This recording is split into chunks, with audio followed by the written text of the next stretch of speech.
नमस्कार साथियों, संस्कृति आईएएस के यूट्यूब चैनल में आप सभी का स्वागत है। मैं हूं चंद्रशेखर। आज हम उसी कड़ी को आगे बढ़ा रहे हैं जो आप लोगों ने पहले देखा था, अर्थात भारतीय संविधान और राज्य व्यवस्था से संबंधित करेंट अफेयर के क्वेश्चंस। इस क्वेश्चंस के माध्यम से हम लोग पूरे एक वर्ष के करेंट अफेयर को कवर कर रहे हैं। हमारा मेथड थोड़ा अलग है। पहले हम प्रश्न को देखते हैं, प्रश्न को देखने के बाद हम व्याख्या देखते हैं और व्याख्या के बाद पुनः हम क्वेश्चन को सॉल्व करते हैं और फिर हम आंसर देते हैं।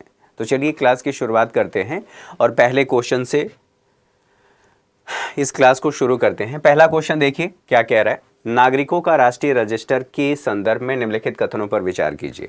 यहाँ पर केवल हमें ये देखना है, फिर हम आगे बढ़ेंगे और इससे संबंधित एक बार व्याख्या देखने के बाद पुनः हम आगे बढ़ेंगे। देखिए, नागरिकों का राष्ट्रीय register, national register of citizens, जिसे संक्षेप में एनआरसी कहा जाता है, यह नागरिकों का आधिकारिक रिकॉर्ड है कि भारत के नागरिक कौन हैं।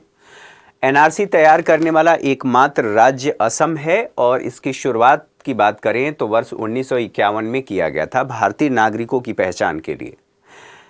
इसका उद्देश्य यह भी था कि बांग्लादेशी जो अवैध बांग्लादेशी हैं, भारत में प्रवेश कर गए हैं, उनकी पहचान करनी थी। वर्ष 2013 में सुप्रीम कोर्ट ने इसे अपडेट करने का निर्देश दिया था कि केंद्र और राज्य जल्दी से इसे अपडेट करें। साथ ही साथ ये भी ध्यान रखना है कि इसमें जो महत्वपूर्ण बात है, अर्थात 25 मार्च 1971 से पहले जो लोग भारत में प्रवेश कर गए थे या उस दिन तक, उनको यहाँ के नागरिक अगर यहाँ वो अपने वंशजों को प्रमाणित कर पा रहे हैं तो उस आधार पर उन्हें इस रजिस्टर में शामिल कर लिया जाएगा। सुप्रीम कोर्ट ने इसके लिए निर्देश दिया था।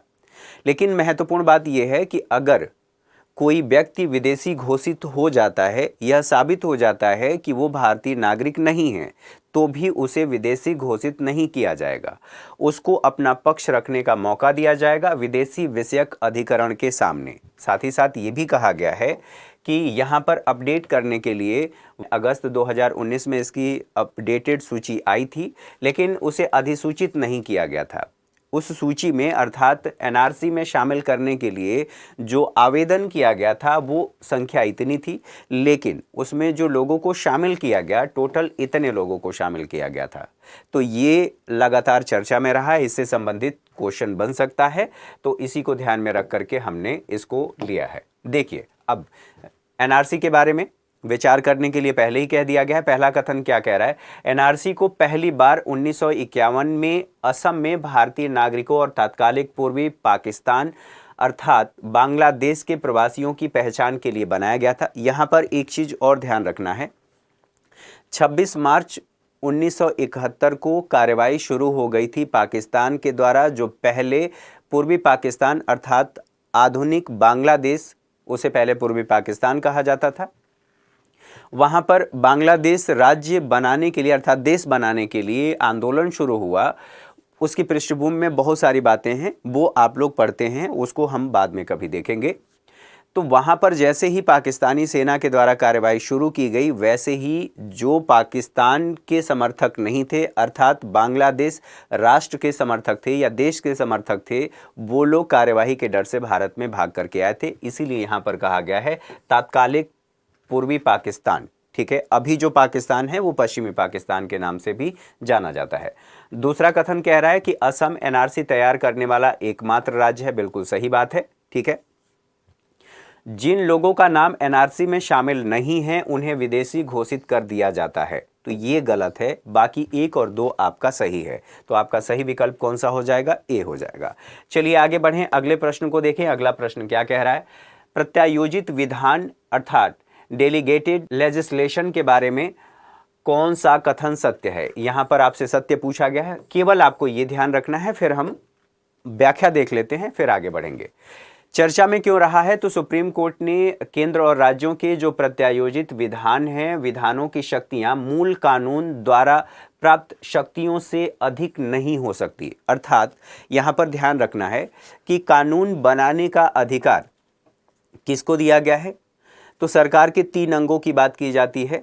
एक विधायिका जो कानून बनाती है, कार्यपालिका जो उसे लागू करती है, और न्यायपालिका जो अगर विवाद की स्थिति उत्पन्न होती है तो उसकी व्याख्या करती है, न्याय देने का काम करती है। तो यहाँ पर कहा जा रहा है कि जो कानून बनाने की शक्तियाँ हैं, प्रत्यायोजित विधानों की शक्तियाँ मूल कानून जिसे विधायिका के द्वारा बनाया गया है द्वारा प्रदत्त शक्तियों से अधिक नहीं हो सकती। ऐसे कानून अधिकारातीत नहीं होंगे और प्रभावी भी नहीं माने जाएंगे। अब जो प्रत्यायोजित विधान है वो क्या है, इसके बारे में बात कर लेते हैं। तो विधायिका के अलावा जो सरकारी निकाय हैं अर्थात कार्यपालिका के जो अंग हैं, विधायिका द्वारा बनाए गए कानूनों को मदद प्रदान करने के लिए यह भी कानून बनाते हैं। ठीक है, कार्यपालिका की बात की जा रही है, तो उनके द्वारा बनाया गया कानून प्रत्यायोजित विधान कहा जाता है। यहां पर देखिए अन्य संबंधित तथ्य, सुप्रीम कोर्ट ने यह कहा था जो प्रत्यायोजित विधान है मूल संसदीय कानून की जगह नहीं लेने वाला बल्कि उनका पूरक होना चाहिए। मूल कानून का ये जगह नहीं ले सकता, पूरक के रूप में जरूर काम कर सकता है। यहीं पर कुछ और बातें बताई गई हैं कि इसे किन स्थितियों में खारिज किया जा सकता है। तो ये बताया गया है अमान्य होगा यदि यह मौलिक अधिकारों का उल्लंघन करते हैं। दूसरी बात, मूल अधिनियम के प्रावधानों के दायरे से बाहर या अनुरूप नहीं है। जो मूल अधिनियम है, मान लीजिए विधायिका ने कोई कानून बनाया और उस कानून के प्रावधान के दायरे से ये बाहर जाते हैं, फिर इन्हें अमान्य घोषित कर दिया जाएगा। तीसरी बात, कार्यपालिका के पास उक्त नियम विनियम को बनाने की विधायी क्षमता नहीं है। कार्यपालिका के पास ऐसी क्षमता नहीं है कि ऐसे वो कानून बनाए। अब इन बातों को देखने और समझने के बाद अब पुनः आ जाते हैं अपने प्रश्न पर और एक बार देख लेते हैं इसके कथन को। तो ये आप लोगों को पहले ही देखने को मिल गया, पढ़ने को मिल गया। यहाँ पर ये क्या कह रहा है, ऐसा कानून जो संसद द्वारा किसी विशेष परिस्थिति में बनाया जाता है। यहाँ पर संसद द्वारा नहीं बनाया जा रहा है। 7वीं अनुसूची के विषय पर राज्य विधानसभा द्वारा बनाया गया कानून, बिल्कुल नहीं। भारत पर किसी बाह्य आक्रमण के समय संसद द्वारा तात्कालिक रूप से बनाया गया कानून, ये भी नहीं है। सही कौन सा है, अर्थात कार्यपालिका द्वारा बनाया गया कानून को ही हम प्रत्यायोजित विधान कहते हैं। यहां तक चीजें क्लियर हैं, आपका डी आंसर सही होगा। चलिए आगे बढ़ते हैं, अगले प्रश्न को देखें। अगला प्रश्न क्या कह रहा है, संसदीय समितियों के संदर्भ में निम्नलिखित कथनों पर विचार कीजिए। हमें केवल ये देखना है कि संसदीय समितियों के बारे में हम बात कर रहे हैं, इससे संबंधित व्याख्या देख लेते हैं। संसदीय समितियां सांसदों का एक समूह है, जो सांसद हैं उनकी बात की जा रही, उनका एक समूह है।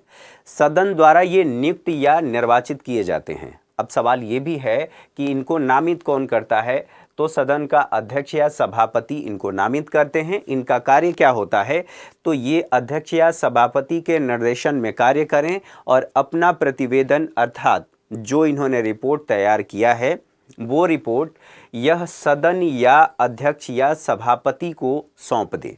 साथ ही साथ संसदीय समितियों को अधिकार कहाँ से मिलता है, तो जो संसदीय विशेषाधिकार की बात होती है संविधान के अनुच्छेद 105 सांसदों के विशेष अधिकार से संबंधित बात यहाँ पर की गई है। संविधान के अनुच्छेद 118 की भी बात होती है कि संसद को अपनी प्रक्रिया और कार्य संचालन को विनियमित करने के लिए नियम बनाने का अधिकार है। तो इसी के आधार पर संसदीय समितियों को शक्ति मिलती है। अब संसदीय जो समितियां होती हैं वह कितने प्रकार की होती हैं, यहाँ से भी बातें पूछी जा सकती हैं, देखने को मिलेंगी। तो यहाँ पर देखें, 2 तरह की संसदीय समितियां होती हैं, एक अस्थाई संसदीय समितियां होती हैं, एक तदर्थ समितियां होती हैं। तो जो अस्थाई हैं, नाम से ही पता चल रहा है कि यह अस्थाई है। ठीक है, इनका जो कार्य होता है वो निरंतरता के आधार पर अर्थात चलता रहता है। गठन प्रायः प्रत्येक वर्ष इनका किया जाता है। उदाहरण के तौर पर कौन कौन सी ऐसी समितियां हैं, तो समितियों के नाम हैं प्राक्कलन समिति, लोक लेखा समिति और सार्वजनिक उपक्रम समिति। यहाँ पर तदर्थ समितियों की बात करें तो नाम से ही स्पष्ट हो रहा है कि यह अस्थायी है। यहाँ पर अस्थायी की बात हो गई तो अस्थायी है। इनका गठन किसी विशेष कार्य के लिए किया जाता है। अगर कोई विशेष मुद्दा है उससे संबंधित कार्य इनको दे दिया जाता है। ये कार्य करते हैं विशेष उद्देश्य के लिए, विशिष्ट उद्देश्य हेतु। उदाहरण के तौर पर कौन कौन सी ऐसी समितियां हैं, तो तदर्थ समितियों में प्रवर और संयुक्त समितियां शामिल है। अब यहाँ तक चीज़ों को देखने के बाद अब आ जाते हैं अपने प्रश्न पर। प्रश्न क्या कह रहा था कि संसदीय समितियों के बारे में। तो पहला स्टेटमेंट कह रहा है संसदीय समितियां अपना प्रतिवेदन सदन या अध्यक्ष सभापति या राष्ट्रपति को प्रस्तुत करती हैं। पढ़ लेते हैं फिर इसका आंसर देंगे। प्राक्कलन समिति, लोक लेखा समिति और सार्वजनिक उपक्रम समिति तदर्थ समितियां हैं जिनका प्रत्येक वर्ष गठन किया जाता है। तो यहाँ पर ये कहा जा रहा है तदर्थ समितियां, तो ये आप लोगों ने देख लिया था। अगला, तदर्थ समितियां सौंपे गए कार्य को पूरा करने और सदन को इसकी रिपोर्ट सौंपने के पश्चात विघटित हो जाती हैं। ठीक है, तो ये आपका केवल सही है, बाकी ये भी गलत है, ये भी गलत है, आपसे सही पूछा गया है। यहाँ पर राष्ट्रपति दिया गया है इसलिए, और यहाँ पर जो तदर्थ समितियाँ हैं, ये समितियाँ यहाँ पर चेंज कर दी गई हैं, इस वजह से आपका केवल और केवल तीसरा आंसर सही होगा, अर्थात सी आपका ऑप्शन सही हो जाएगा। आगे बढ़ें, कुछ और देख लें। अगला प्रश्न, हाल ही में चर्चा में रहे नेवा क्या है? तो नेवा के बारे में ये पूछा गया है। अब नेवा क्या है इसको एक बार हम लोग देख लेते हैं। नेशनल ई विधान एप्लीकेशन के बारे में बात की जा रही है। यह एक वेबसाइट और मोबाइल ऐप है, दोनों बात की जा रही है।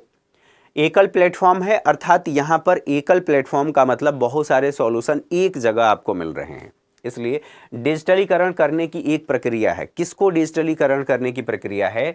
तो राज्यों के विधायी निकाय की बात हो रही है। आप कह सकते हैं यहाँ पर विधानसभा, विधायी निकायों की बात की जा रही है। तो जितने भी विधि बनाने वाले निकाय हैं उन निकायों की बात की जा रही है। संसद के माध्यम से, ठीक है, यहाँ पर संसद के जो कार्य हैं उनकी भी बात की जा रही है कि जो विधि निकाय हैं उनके द्वारा बनाए गए उनको डिजिटलीकरण करने की बात कही गई है। कार्य की बात करें तो विधायी निकायों से संबंधित सभी कार्यों और डेटा को ऑनलाइन उपलब्ध कराने का काम करेगा कौन? नेवा की बात की जा रही है। जितने भी कार्य होंगे, डेटा होंगे, ऑनलाइन उपलब्ध कराएगा। सदन के अध्यक्ष कार्यवाही को सुचारू रूप से संचालित करने में सहायता करेगा। विधायी कार्यों को कागज रहित संचालित करने अर्थात पेपरलेस बनाने के लिए ये काम करेगा उस क्षेत्र में, चूंकि यहाँ पर डेटा उपलब्ध होगा। साथ ही साथ जो नोडल मंत्रालय है, किस मंत्रालय, नोडल एजेंसी पूछ लेता है, कई बार यूपीएससी में प्रश्न पूछे गए हैं, तो नोडल एजेंसी या मंत्रालय आपसे पूछा जा सकता है। संसदीय कार्य मंत्रालय इसकी नोडल एजेंसी है, नोडल मंत्रालय है। अब यहाँ पर हम लोग अपने पुनः प्रश्न पर आते हैं और देखते हैं क्या क्या यहाँ पर पूछा गया है। देखिए, यह शिक्षा मंत्रालय द्वारा उच्चतर शिक्षा हेतु बनाया गया एक राष्ट्रीय पोर्टल है, आपका गलत है। पहले हम देख लेते हैं, फिर आप लोग क्वेश्चन आंसर डिसाइड करना। ठीक, बी कह रहा है यह पंचायती राज मंत्रालय द्वारा बनाया गया ग्रामीण सड़कों की वास्तविक तस्वीर डालने हेतु एक पोर्टल है। सी कह रहा है यह संसद और सभी राज्यों के विधानमंडलों को एकल प्लेटफॉर्म के माध्यम से डिजिटलीकरण करने की एक प्रणाली है। और डी कह रहा है यह राष्ट्रीय स्तर पर आदिवासी क्षेत्रों के लिए प्रारंभ किया गया एक शैक्षणिक मिशन है। तो यहाँ पर ध्यान रखना है कि ये आपका केवल और केवल सी सही होगा, बाकी इसमें से चूँकि उसके बारे में पूछा गया है तो व्याख्या के हिसाब से ही हम लोगों ने देख लिया, आपका केवल और केवल सी सही होगा, बाकी ए, बी और जो डी है वो गलत होंगे। चलिए आगे बढ़ते हैं, अगले प्रश्न को देखते हैं। अगला प्रश्न क्या कह रहा है? निम्नलिखित कथनों पर विचार करें। संसद निर्हरता अधिनियम, ठीक है। अब चूंकि यहाँ पर दिया नहीं गया है इसलिए हमें पूरा क्वेश्चन पढ़ना पड़ेगा। शुरू में ही मैंने बताया कि क्वेश्चन की प्रकृति निर्धारित करेगी कि जो हमारा मेथड है उसके हिसाब से हम काम करेंगे या नहीं। बहरहाल यहाँ पर संसद की निहरता से संबंधित बात की गई है, तो इसकी व्याख्या अब यहाँ पर देख लेते हैं। ये चर्चा में इसलिए रहा है कि झारखंड के राज्यपाल ने लाभ का पद धारण करने के लिए मुख्यमंत्री को विधायक के रूप में अयोग्य ठहराए जाने का मामला भारतीय निर्वाचन आयोग के पास भेजा था कि इनको ये लाभ का पद धारण करते हैं, इनको अयोग्य घोषित किया जाए। अब सवाल ये है कि जो संसद निहरता निवारण अधिनियम 1959 है उसमें क्या क्या बातें कही गई हैं। तो ये कहा गया है कई पदों को अयोग्यता से मुक्त करता है, अर्थात जिस पर ये लागू नहीं होते हैं। राज्य मंत्री और उप मंत्री, संसदीय सचिव और संसदीय अवर सचिव, संसद के उप मुख्य सचेतक और विश्वविद्यालयों के कुलपति और राष्ट्रीय कैडर कोर एवं प्रादेशिक सेना के अधिकारी। संशोधन इसमें कब किया गया था? तो 1960 में, 92 में, 93 में, 2006 में और 2013 में इसमें संशोधन किया गया था। अब यहाँ पर ध्यान रखें, इसी से संबंधित एक और महत्वपूर्ण बात यह है कि ऑफिस ऑफ प्रॉफिट या लाभ का पद हम किसको कहते हैं? तो स्पष्ट रूप से संविधान में इसकी परिभाषा नहीं दी गई है। यह कैसे अस्तित्व में आया? तो संविधान लोक प्रतिनिधित्व अधिनियम 1951, यहाँ पर संविधान में लोक प्रतिनिधित्व अधिनियम 1951 के माध्यम से इसकी बात कही गई है। परिभाषा की बात करें तो ये इसकी परिभाषा विकसित है किसके, तो न्यायालयों के निर्णयों के माध्यम से व्याख्याओं के आधार पर इसकी परिभाषा दी जाती है। अब इसका अर्थ क्या होता है, पद धारण करने वाले लोगों को कुछ वित्तीय लाभ होता है, पारिश्रमिक या फायदा होता है। अनुच्छेद 102(1) में कहा गया है और अनुच्छेद 191(1)(a) के तहत क्रमशः एक सांसद या विधायक या विधान परिषद का सदस्य को केंद्र या राज्य सरकार के अधीन लाभ का कोई पद धारण करने से रोकता है। तो इससे संबंधित बातों को हम लोगों ने देख लिया, क्या क्या बातें इसमें बताई गई हैं। अब इसके आधार पर हम पुनः प्रश्न पर चलते हैं और इसको देख लेते हैं। चूंकि वो मेथड इस पर काम नहीं करेगा इसलिए दोबारा पढ़ना पड़ेगा। तो ये आप लोगों ने पहला स्टेटमेंट देख लिया, संसद निहरता निवारण अधिनियम 1959 लाभ के पद के आधार पर कई पदों को अयोग्यता से छूट देता है। ठीक है, उपर्युक्त अधिनियम में 5 बार संशोधन किया गया है। लाभ का पद शब्द भारत के संविधान में अच्छी तरह से परिभाषित है।